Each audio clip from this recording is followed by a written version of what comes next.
Yeah, so I was doing that for other people, and what I realized is that um, there are a lot of injured people walking around, especially in gyms, and a lot of people who really have no business doing group exercise classes, Why do you right? say that? Um, because they have residual functional deficits, right? They have herniated Break it discs. down for They the have labor. right. So they have discs that are Yeah. compromised. They had a knee surgery that isn't completely healed, or they have, um, a shoulder that doesn't have the proper range of motion. And then they go into these classes or boot camps, or they try to just pick up their kids, and they're not quite ready. And so, like I said, what I noticed was that those people are all over the gyms and just walking around, and there's no real place for them to go to be healed, right? Physical therapy won't take them because they're not quite injured enough. The gym is too much, and so there's no space for them to go. So that's what function and fitness does. We fill that gap. We fill that gap, and we allow people to go from healthcare to fitness. Yeah. And so, yeah, like I said, I just saw a need. How do you do that? How do you accomplish that? Is it in a gym? Do they come to you? Yeah. One So I have on a brick and mortar. I have a space literally like 3 minutes down the road on King Street, and they come in twice a week. We do exercise. It basically starts with an assessment, right? I need to know where they are, what they can do, what they can't do. And so, yeah, so we do a full assessment, check their range of motion levels. We sit down and we have a chit chat, find out what their goals are. And then, yeah, from there, I can recommend we need massage therapy, we need exercise, we need stretching. And then, the program starts at that point. And so it's a combination of things, not all exercise. Exercise is great, right? And I like to say movement, right? For yeah. some people, because exercise, I think, has a certain connotation. We think certain things when you hear the word exercise, and it's not always running on a treadmill or doing box jumps and burpees, right? Like, Yeah. that's not the answer. Sometimes it's laying on the floor for 30 minutes and stretching, Yeah. right? Sometimes, That sounds good. yeah. right. And so, or it's, a 15-minute core exercise routine, right? And they finish that and they walk out feeling like $1 million, Yeah. versus going and doing something too intense too soon, right? End you back into the doctor's office, back in physical therapy. Back to square one. Back to square one, So what's your exactly. story? My story. Whew, what part? Wherever you want to start. What part? You want the long or the short? So I'm an athlete in my heart. I don't compete anymore, but I'm an athlete in my heart, and um, movement has always been a part of my life. Since I can remember, I played a sport of some sort. In high school, I sustained my first major injury that required surgery. My senior year in high school, I was playing basketball. Basketball is my absolute love and passion, still to this day. And so I had to have surgery my senior year in high school, right? I'm expecting to play basketball in college, but of course, with a knee injury, like, those chances are pretty limited. And so, um, I rehabbed, went to physical therapy. After physical therapy, got to college and continued strength training, and was able to walk on the basketball team, play my freshman year in college. And to me, that was my first real life experience with the power of exercise, the power of movement, the power of keeping the body and getting the body strong to do the things that I enjoyed doing, right? And so then from there, I thought that I wanted to be a physical therapist, because my physical therapist was so amazing, for me. Like, she touched my life, and I was like, oh my God, I want to do this. I want to give this to people. But I didn't know how competitive physical therapy was, right? I wasn't the best student. And so my grades and GPA, didn't allow that. But I found another route to physical therapy. And I found another route to helping people to be active again. I personally Didn't know it then, but realized that my identity was wrapped in the athletics. It was wrapped in my ability to move. And so when that was taken away from me, I struggled emotionally. And that's a common story. If you can't move, if you can't do the things you love, like who are you and how happy are you, right? And so that led me to pursue personal training and massage therapy and really kind of honing my skills, right? Gaining as much information as I can about those two areas and how I can apply that knowledge to others and help others to move better and enjoy life, right? So yeah, that's kind of me in a nutshell. I spent a lot of years in big box gyms. And so again, I got to see the so-called generally healthy population. And I learned that a lot of people are not generally healthy. A lot of But they're people, still in those gyms but walking they're still in around. those gyms. Yeah, and it is. Like I said, I got to the point where I would sit and I would talk to gym members and they would say, I joined the gym 6 months ago and I haven't been yet. And I'm like, why? Oh, well, my back hurts. Oh, well, my shoulder hurts. Oh, well, I tried to do this and I couldn't do it because I had this pain. And I'm like, pain should not be a reason to not move, right? Um, But it is a good reason. but it is an excuse. There we go. I like that you called me out on Yeah, that. yeah, yeah. An excuse. Yeah. Because, I feel like just because your shoulder hurts doesn't mean that your knees don't work. Right. And so, my clients that, they try those things on me, but like, oh, well, my ankle is sore. Oh, that's okay. We can still work on your core. We can still Man, do you're bicep good. we can do other things, Yeah. right? Let's Yeah, focus yeah. on what you can do versus, what you Yeah. can't do, right? And so, yeah, like I said, I worked in big box gyms for probably about 15 years before I got the idea to start Function and Fitness. And really just out of, my love and my appreciation for the human body, the physiology of it all, like how our bodies will heal themselves if we allow them to do so. Um, and so, yeah, like my method is massage therapy and exercise. Some people use nutrition, which works as well, not my specialty. But massage therapy and movement are my two tools that I have found that can really change, a person's life, really. Um, yeah, that's what I do. That's my passion. That's me in a In nutshell. a nutshell. How are you currently attracting clients? Currently, a lot of it is word of mouth, right? Current clients that are being successful tell their neighbors, their family members, coworkers. Second to that is relationships with other physical therapists and healthcare providers. And then it goes down from there, right? Yeah. Social media, that sort of thing. But primarily, yeah, word of mouth, just like most businesses, right? At least personal services Yeah. businesses, word of Yeah. mouth. It's Yeah. the ultimate Yeah, best client when they come in from a word of mouth referral. absolutely. Now, are you by yourself? Do you have a team? What is So your I have a team. I just found my team about a month and a half ago, which is super exciting because that means I'm growing, right? And so I have a team of five, along with myself, and I have three trainers. In addition to me, I have another massage therapist and a yoga instructor. Wow. So yeah, the six of us are getting it done. I love that. And you're right down the street. You said on Yes, King Street. yes, Where are you yeah. next to? I could have walked here. You're like, dang it. I know, I know. You know where the PNC Bank is on King Street? Yeah. I'm in that complex, Oh, the nice. Waverly Park. Okay. Mm-hmm. Okay, very cool. Yep, Yeah. yep, yeah. That would have been a long walk, but you could I have know. done it. Yeah. Yeah, and it's cold, so Yeah. not Driving today. sweater. That's so cool. Yeah. Where do you see yourself in 10 years? Ooh, 10 years. That's a long time.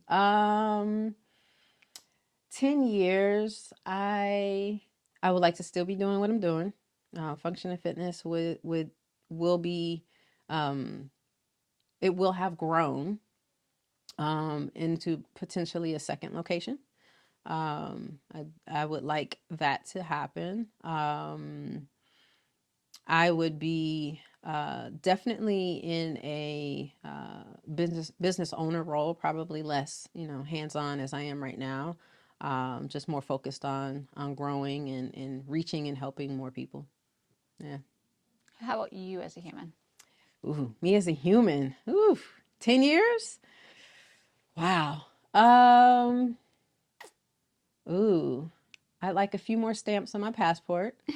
Um, I have Belize on my radar. I have Aruba on my radar. Um, yeah, I really think in 10 years I will be a lot of the same, just a little bit older, probably a little more gray hair. Um, you know, well traveled. That's if I'm not working, I would love to be traveling. Have you Yeah. been to any cool places so far? I went to Dubai. Dubai Oh, fun. last I've year. never been. Yeah. That was and I picked the cooler time of the year. Hmm. So it was amazing. It was What did you amazing. do? Oh my gosh. I was sand surfing. Okay. I have that on video so yeah, did the sand surfing, rode the camel. Those were like the two things on my list that I absolutely had to do. Visited the Burj Khalifa, um, toured Presidential Palace in Abu Dhabi, which was breathtaking. Ate a lot of great food. What else did we do? How long were you there? 10 days. Okay. So Yeah. planning my trip, Yeah, yeah, yeah, yeah. I mean, there's so much to do. Did the Dubai Mall, which is like 5 football fields long. I Yeah, mean, I've heard got it's lost in crazy. the mall. Couldn't figure out how to get out. Like, where's the taxi stand? Um, let's see. I'm trying to think. What else did we do? Um, yeah, we did a lot. Oh, saw the fountain show that dwarfs the Bellagio Uh-oh. in Vegas. I thought Bellagio was great. Go to Dubai. Okay. Everything is bigger and Understood. better. Yeah, yeah, yeah. Bigger and better. It was amazing. It was amazing for That's sure. amazing. Yeah. In terms of legacy, Mm. what does that, as a kid, did you used to, have you ever thought about that as an adult? Yeah, I haven't really thought about that. Legacy. What I know is I come from a long line of entrepreneurs. I just learned that my grandmother's father um, was a store owner in East St. Louis, Missouri. And this had to be, ooh, 1920s, early 1900s, And so learning that gave me a great sense of pride. I don't own a store, but owning a business. My mother was a State Farm insurance agent and ran her own office. Um, and so watching her, was kind of was my role model, right? I want to be like her. I want to have my own, never thought about insurance, but I knew that I wanted the flexibility of business ownership. And I just had to figure out where my niche was, right? What my passion was. And once I found that, I knew that I could make it work. Yeah. Once I got into that, I knew I could make it work. And so, um, I don't have children of my own to, pass that along to, but certainly when people think of Shannon Curvey, I want them to think of function and fitness and the success that function and fitness has, And the impact on your team members and the as well, impact on my right? team members and Their families, yeah. yeah, yeah, and I don't think everything. sometimes we realize as business owners how much we impact our community, our clients, our team members, our, everything. Yeah, yeah, that's So, true. That's true. Like I said, my team is new, so I'm yeah, still shifting my yeah. brain into thinking about the It'll be team. a different role that you're stepping into Yeah, now, yeah, where you're not just managing your clients and your yeah, responsibilities. It's going to be motivating your team, making sure everyone's happy, yeah, answering questions, yeah, and you'll yeah, be slowly shifting from yeah, that to, yeah, yeah. I welcome the shift. yes, I'm sure you do, I as we welcome it. all. Yeah, yeah, yeah. I welcome it for sure. Yeah. That's awesome. If you could leave one piece of advice to the world, what would that advice be? Oh my goodness. Um, One piece of advice for the world. Um, it's a lot. Follow your passion. Um, really discover your passion. I would say. I think a lot of us um, don't take the time, to really sit and search or even listen, to what we like, what we want, what we're driven, by. And so yeah, so take that time to discover your passion and then follow that. Um, yeah. And how do you discover it? Um, I think for everybody's a little different, but for me, just a lot of time to think about the things that I enjoy. What would I do just for fun? Without payment, without, any other incentive, but this is what I like to do. And so for me, that's what it was. Thinking about those things and for me, it's helping people. Like I said, I've been an athlete my entire life. As a young kid, I remember teaching some of my girlfriends how to play basketball. Yeah. Because I wanted somebody to play with. Like, okay, That was the motive. yeah, yeah, yeah. It's like, okay, dribble the ball like this. And some of it was like their own interests. But, I found that I was good at teaching people things, how to move or how to do this. And so, as I got older and like I said, found fitness, I realized that was, I enjoyed that also. And I was really good at teaching people how to exercise. And so you discovered that you were good at teaching, Yeah, right? Yeah. yeah, yeah. Yeah, And so I that's just, awesome. went with that. Like, what else can I teach? Who knows? Yeah. Yeah. Do you have any other stories or thoughts or anything you want to share? Ooh. Um, there's all there's lots of stories. I think also one of the things that really I think pushed me into this arena was also one of my grandfathers had a stroke when I was 15. And so again, the power of movement, the power of exercise, and the power of the body to relearn things, right? I was 15 and I remember it was summer, and so I didn't have to go to school, but my grandmother, had errands to run. Needed to go to the cleaners, run to the bank, get her hair done, those types of things. And so she says, Shannon, can you come and sit with your grandfather for a few hours while I go do these things? And again, he had just had a stroke. He was still mobile. He could walk around, but he needed help, eating or carrying a plate or, just minor things around the house. And so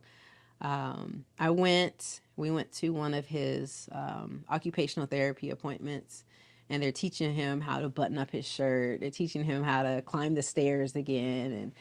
And I just remember watching his progression week after week. And I'm like, this is amazing. Like my mind was blown, 'cause I remember going to the hospital and he can't raise his hand. And then all of a sudden, he's doing these things. And I'm like, these people are like magicians. Like, how do they do this? Right. And then again, like that was like kind of the entryway to me recognizing, how powerful our bodies are.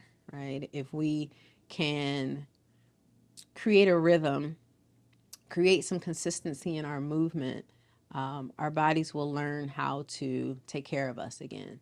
Yeah. And so, like, after that, I was like, what kind of job do you have to do this?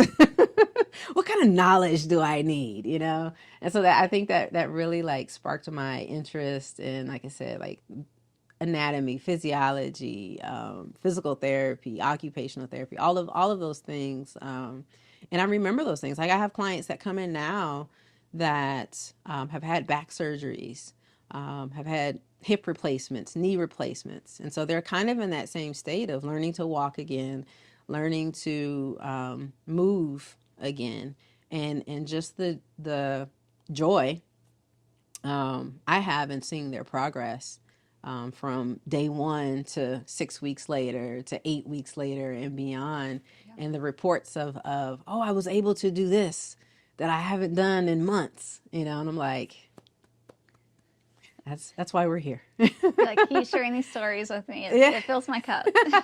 Exactly. It's like, what else did you do? Yeah. Yeah. So, like I said, those are just like some of the little things that keep me going, get me up in the morning to, start the day and, help some more people. Isn't it crazy how a lot of the things we do as adults stemmed from when we were a kid? Yeah. Right? Or a Yeah. young adult. Something that happened, experience we went through that just motivates us. And Yep. Yep. Absolutely. Absolutely. Yeah. Very cool. Anything else you'd like to share? I feel like you've got more stories. I don't want to I've got a ton. No, it's just, like I said, it is like, when you're working with people and in a capacity where you're helping them to improve. And again, for me, it's not just about fitness, can you run a mile in some, amazing time? Great, wonderful. But how well do you move through life?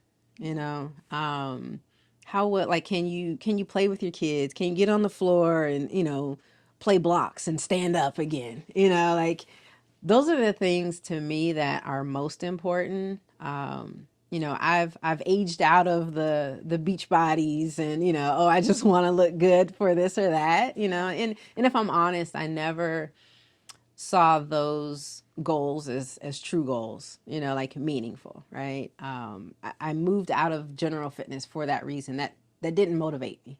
The people that are like, oh, I got vacation coming up, I need to lose 25 pounds, and I'm like, okay, so stop eating crap. Like, you don't need me for this. Like, eat better, right? Yeah. But, when you're in a gym, you got to do the things, right? And so I realized that I really found more motivation in helping those people that, just wanted to get out of bed without pain. Just wanted to go down the stairs without their knees hurting. Because to me, those things lead to the other things. They lead to being able to play pickleball. They lead to be able to playing golf again, or tennis, or, swim, 10 laps again, like whatever your true joy, the activities that truly bring you joy, like they start from getting out of pain. And not seeing that pain as a limitation. And so, so anything I can do there, like I said, I thrive, with those challenges. Is like, I have a client right now. She's had brain surgery. She had a tumor in her brain. She's had brain surgery. She's had back surgeries. Just recently, a nerve ablation in her lower back. She's had a knee replacement on her left knee. I think her right knee now is needing a knee replacement. But right now she's pain free. Oh my. She needs her doctors told her she needs a knee replacement. Okay. But she's like, I have no pain in my knee. What are they talking about? Yeah. And her doctor's like, well, keep doing what you're doing. Yeah. We can so put now this you're off. The magician is what I'm hearing. But she does the work. Yeah. She does the work. It's a 50-50 relationship. Yes, I have to show up and guide, but she has to show up and do the work. And so when that happens, like you magic can happen. Yeah, magic can happen. Thank you so much for being on the show and sharing your knowledge and awesome. Experience and a little bit of the nutshell version of your story. Thank you. Thank you. Thank you. Yeah, that story could go on forever, but try to condense it.